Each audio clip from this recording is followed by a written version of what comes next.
Hi, John Norton here, a lazy gardener. Winter gardening. What do we grow in wintertime in gardens in Auckland where the weather is wet, often very cold and quite muggy and dreary. Hard to be motivated to come outside, and sometimes it feels that it's just all muddy and horrible.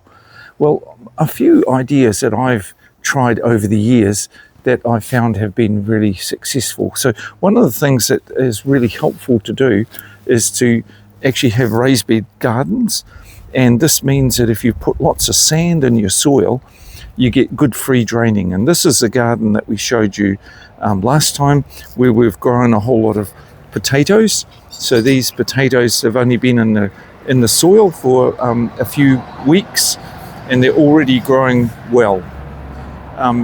In wintertime, a lot of people think that this is the end of the summer season, and we see like tomatoes like these ones here are just looking really pretty sad, and even the tomatoes that we're growing are splitting, and a lot of them just drop off on the ground.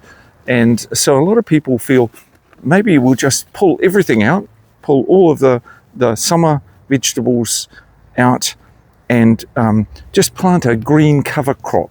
And you can do that. You can use things like mustard or lupins, and the mustard will put organic matter into the soil, and that's a good thing.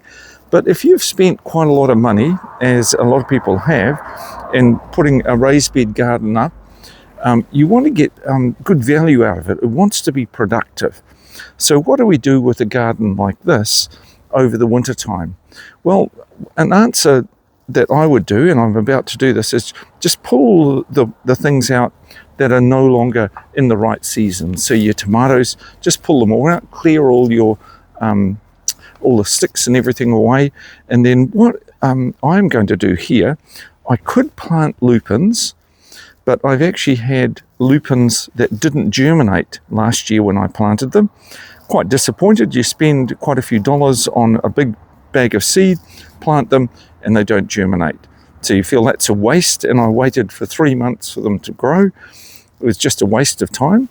So another thing that you can do, that I'm going to do, is simply plant something that's going to grow over the winter months, like potatoes here, when a lot of things are expensive.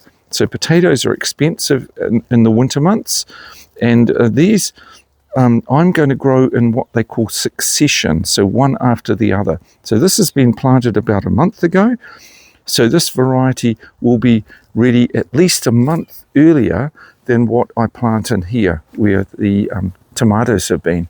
So hopefully over the spring, that means that I will get a continuity over the spring months and going into summer. And with potatoes, one of the good things that you can do is just dig around underneath them and see how big are they growing. So if you get a variety like I like growing, is called Zuchetta, you can just get in and dig around the potato and see how big are they growing. If they're growing to a good size like that, just harvest them straight away when the price is high. And if you want to leave them a little bit longer, you can leave them as long as they start to flower.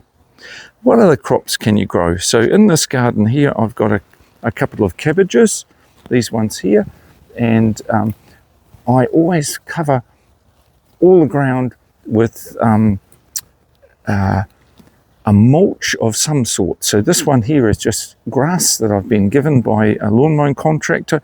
This is all the clippings of the prunings of the fruit trees that I've done. I just chop them all up and mulch everything down. And the good thing that this soil is going to do is it will, worms will have something to feed on over the winter months.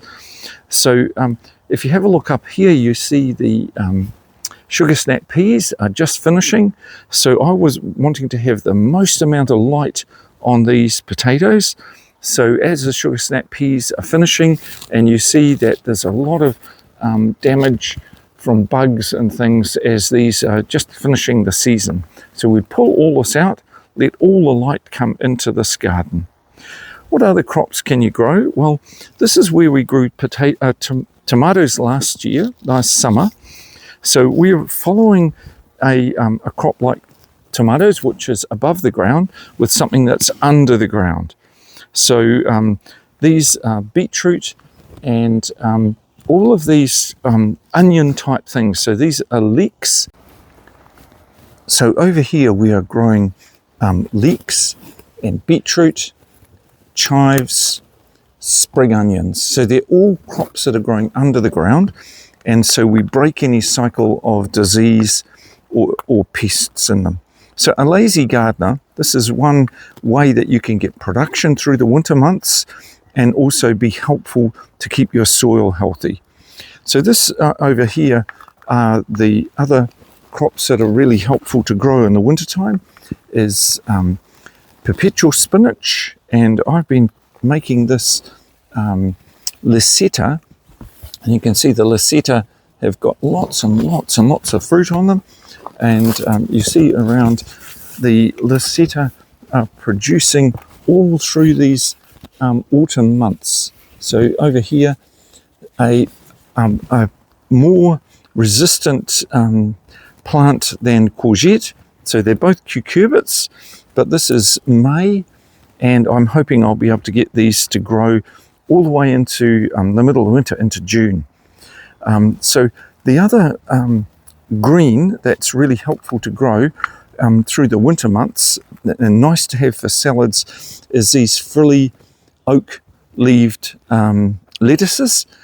Easy to grow, and you just harvest. I've just been harvesting in here, so you just cut in the lower leaves, and you can see all over a lazy gardener's garden. So this is coriander. I had a coriander grow there last year. It grew up and seeded out. All the seeds are germinating, so I don't have to do any buying of plants. So a lazy gardener, you get a whole lot of benefits. Not only do you not have to work so hard, but nature is on your side. So those are the plants that work for you through the winter months. They are all mixed up together. So one of the advantages of that is if you don't have them touching each other, you tend to get less disease. I'm very proud of my snake beans, which are behind me here. So the snake beans that we had so much trouble trying to get them to start to flower, and we ended up having to put potassium on them, are flowering so well. We've been picking probably a kilogram every few days. And the broccoli, you can see the broccoli in here is growing really well. And this is, it's in May, so the beans are finishing up. So by the time we get to June, we've been eating beans for most of the autumn, eating broccoli, and as a garden that's been very productive. So over the winter months, you can be very productive in gardening. Choose the varieties that are easy and will continue to grow, especially the greens. And if you use a raised bed garden like I have, even if you get lots of wet weather, they will be draining, and it will be easy to dig your potatoes and pull out all your beetroot and plants like these. So putting lots of sand into your heavy clay soil will give you a good winter crop. So that's the lazy gardener's wintering gardener.